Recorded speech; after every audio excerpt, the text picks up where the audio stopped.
Moscou ordonne le retour dans leurs casernes des milliers de soldats déployés à la frontière, un geste apparent d'apaisement à une semaine de l'élection présidentielle en Ukraine, mais un retrait encore invisible. Selon l'OTAN, il n'y a aucune preuve que la Russie ait commencé à retirer ses troupes.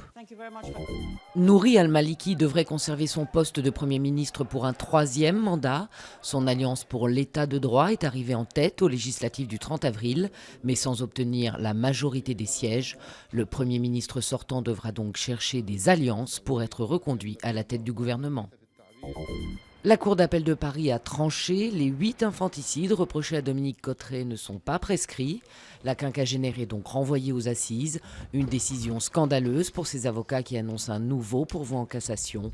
Les corps des enfants avaient été découverts en 2010 à Villers-au-Tertre dans le Nord. Jonny Wilkinson annonce sa retraite. L'ouvreur anglais de Toulon, l'homme aux 91 sélections avec le 15 de la Rose, mettra un terme à sa carrière entamée en 1997 à Newcastle en fin de saison.